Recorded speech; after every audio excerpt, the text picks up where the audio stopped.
Hey guys, what is up? DarcyJ117 here, and welcome back to another FIFA 18 video.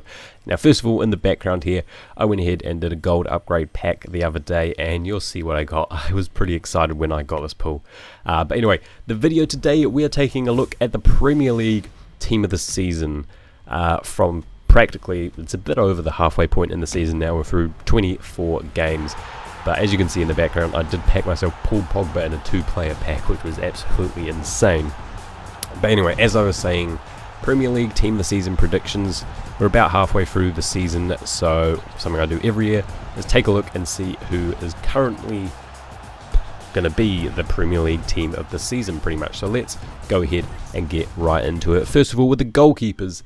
Now, there's 2 goalkeepers in this team I've chosen. There are a few which missed out, which maybe could be in there. But of course, David De Gea, I think he definitely has to be in there.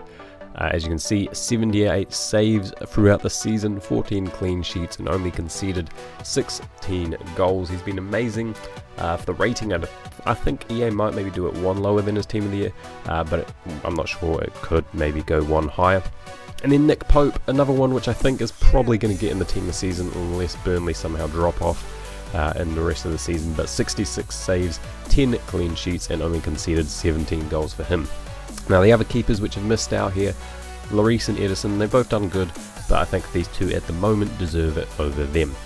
Defenders now, first of all, 2 centre-backs in the starting 11, Azpilicueta and Otamendi. Otamendi's got 4 goals, Azpilicueta's got 1, but then Azpi's also got 6 assists, but Otamendi hasn't got any, so they've both done very good contributing to goals, and they've both been very solid defensively as well.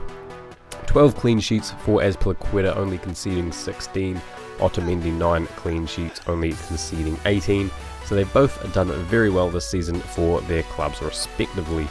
Next up, we have one final centre-back in the team, and that is Tarkowski of Burnley. He's not scored or assisted any goals, but he has been so good defensively, and it's really hard to choose between him and Ben Mee of who would win, or who would get into the Team of the Season. I don't think it will be both of them. I think it will be 1 or 2. But as you can see, I think they both have the same amount of clean sheets and the same amount of goals conceded, so it was very hard to choose, but in the end I went for Tarkowski. Next up, fullbacks. Out of the 2 left backs I've got in here, I think Alonso would probably be in the starting 11 with a total of 7 goal contributions. That is very, very good. Young, however, still does have 5, but then Alonso, as you can see, has a lot more clean sheets, although he has conceded a few more goals, but that's because he has played a few more games. Next up, we have the right backs in the team, and from these 2, Valencia would probably be the one in the starting 11. He's got himself 3 goals, Walker's got himself 5 assists as well, so they've both done very good contributing to goals, and they've both kept quite a few clean sheets, and Valencia only conceding 11 goals throughout the season, which is pretty good, and then Walker only conceding 17. So that is it for the defenders. We now move to the midfielders and the 2 central midfielders in the starting 11 of the Premier League Team of the Season, of course, David Silva and Kevin De Bruyne. There's not really any arguing it. De Bruyne with 6 goals, 10 assists, and Silva with 5 goals, 8 assists, so they've both done great there. And for the midfields, we've got pass success. David Silva's been amazing with an 88.7% pass rate, and then De Bruyne with 83.1%. And they both created quite a lot of chances as well, as you can see. And De Bruyne, I thought I'd make him 1 rating higher than his Team of the Year card. Next up, we have the 2 wingers in the starting 11. I think it will be Kane and Salah, judging off the season so far. Salah, of course, with 18 goals and 6 assists. Kane with 7 goals and 10 assists. He's at an 82.2 pass success, and Salah with 83.1. And once again, they've both created a lot of chances for their teams respectively. Next up now, we have 2 more wingers who would be on the bench. We have Hazard with 8 goals, 2 assists, and Sterling with 14 goals and 2 assists. These 2 haven't really created that many chances, Hazard only creating 4, which is quite low, but as you know, they've both been very crucial to their teams winning points in certain games, so I think they'll probably both be in there. Next up, we have Heung-min Son of Tottenham and of course Riyad Mahrez, who have both been really, really good for their teams this season. Both got 8 goals, but Mahrez, as you can see, has got 3 more assists. Mahrez's pass accuracy, though, hasn't been that good compared to most of these other midfielders so far, and once again they have both created quite a lot of big chances. Next up we have two more Spurs players, that is Dele Alli and Christian Eriksen, both with 12 goal contributions overall. They both created a fair amount of chances, although Dele's pass accuracy hasn't been that good.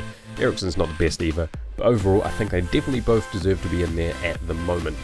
Now there is one more player who could potentially be in the midfielder spots that just missed out, and that is Paul Pogba. He's actually got 9 assists this season, and I think he's got 2 or 3 goals or something.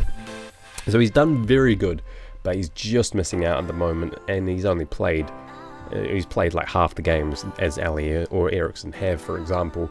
So if he keeps playing well for the rest of the season, then Pogba could definitely be in here. But we have one more midfielder, being Aaron Mooy of Huddersfield. Maybe he's the one that Pogba should replace. 4 goals, 2 assists for him. His pass actually's not been that good, and he's only created 1 big chance. But he's been really good for Huddersfield, and they've had a successful season so far, from being a championship club and winning the playoffs last season. But now we move on to the forwards, and of course you can't exclude them, Harry Kane and Sergio Aguero. Of course, Kane with 21 goals, 1 assist, and Aguero with 16 goals and 5 assists. So overall, Kane's just got 1 extra goal contribution there, but it's still pretty tight. Kane has had a lot more shots on target though, as you can see, but he hasn't created as many chances as Sergio Aguero has. And with Kane, I did put him 1 rating higher than his Team of the Year. I think it will be the same sort of thing there as with De Bruyne, because I'm sure Kane will also get a few more special cards throughout the year. Now we have one final player on the team, and that is Roberto Firmino of Liverpool. 10 goals, 5 assists. He's only had 21 shots on target, which, as you might remember, it's a lot less than Kane and Aguero, but he has created 7 chances, and he's been very, very good for Liverpool. Scored quite a lot of nice goals, especially that one against Man City the other day, although recently Liverpool haven't done too well. But he's been very, very good for Liverpool throughout the whole season, Champions League and Premier League. So I think he definitely, at the moment, deserves to be in the Premier League Team of the Season. Now there are some players which may have missed out that I haven't mentioned, so if there are ones, then let me know in the comments below who you think deserves to be in there. Let me know your starting 11. I told you who mine was, but anyway, that is basically it for this video, guys. So thank you for watching. I hope you enjoyed, and I will see you all in the next vid.